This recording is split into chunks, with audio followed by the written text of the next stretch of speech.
কেইজনমান মই দূৰত দেখিছোঁ তেখেতসকলকো মই ওচৰ চাপি আহিবলৈ অনুৰোধ জনাইছোঁ। কোনেও দূৰলৈ আঁতৰি নাযাব। আমাৰ মৰমৰ জুবিনদাৰ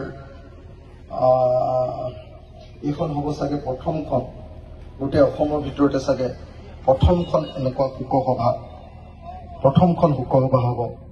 আৰু মৰমৰ জুবিনদাক বিদায় দিয়াৰ শোকসভাৰ প্ৰথমখনতে আপোনালোক উপস্থিত আছে। প্ৰথমখন শোকসভাত আপোনালোক উপস্থিত আছে। সেইকাৰণে মই সকলোকে অনুৰোধ জনাম, যিসকল দূৰত আছে বেয়া নাপায় যদি ওচৰলৈ আহিব নেকি বাৰু।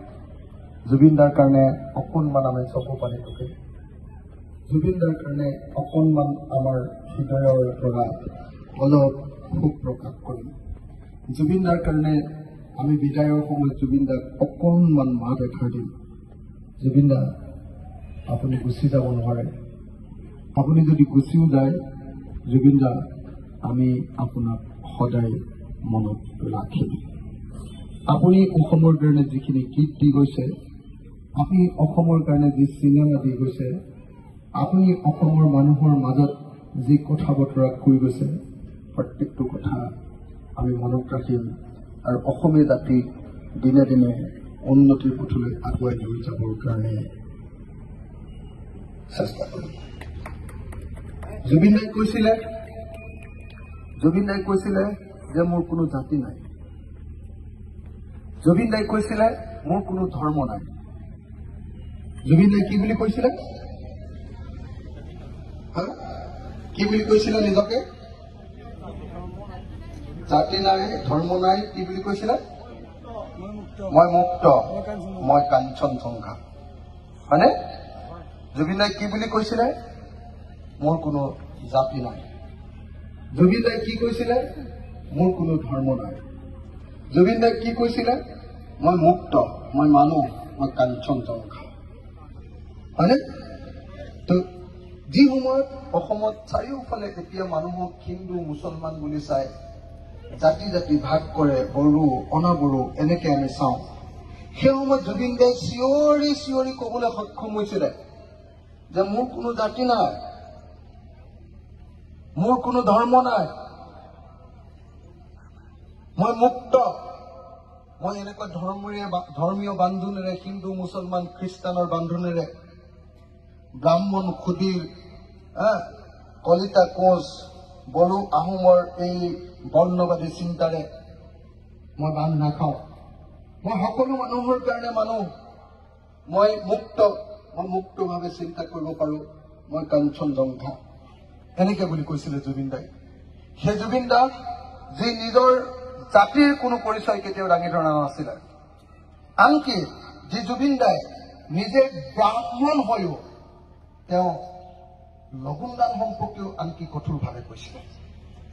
জাত ধৰ্ম নথকা মানুহ, জাত ধৰ্ম নথকা মানুহ, সকলো মানুহ একলগ হ'ব লাগে বুলি তেওঁ নিজেই কৈছিলে। সেই জুবিনদাক আমি সকলোৱে আজি নিজৰ প্ৰাণৰ পৰা, নিজৰ হৃদয়ৰ পৰা, নিজৰ বুকুৰ পৰা আমি অকণমান দি পঠিয়াম।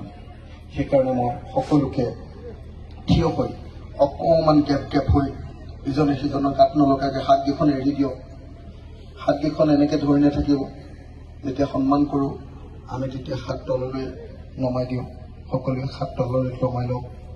মূৰটো অকণমান তললৈ কৰি, সকলোৱে মূৰটো অকণমান তললৈ কৰি আমি 1 মিনিট সময়, পুৰা 1 মিনিট সময় সকলোৱে শোক প্ৰকাশ কৰিম।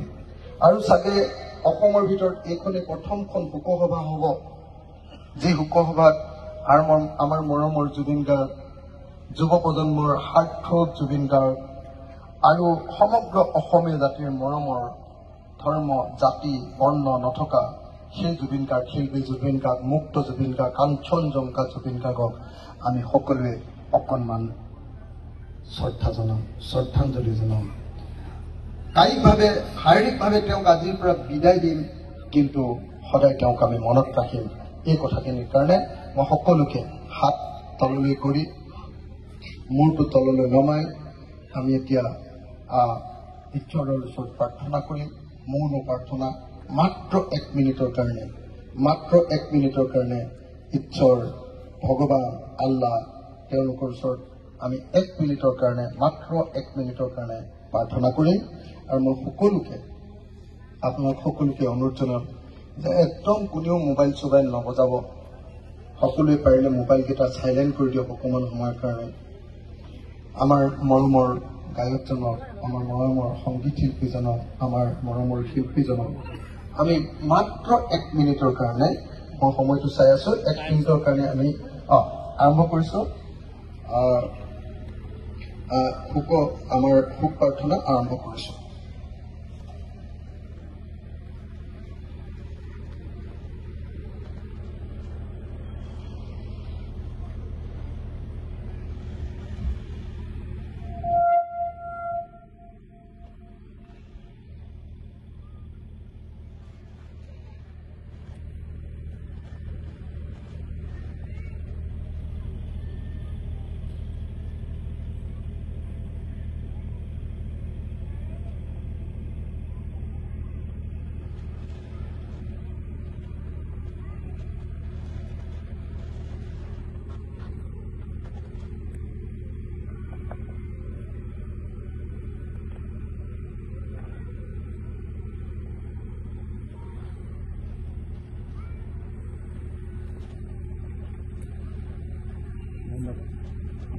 ধন্যবাদ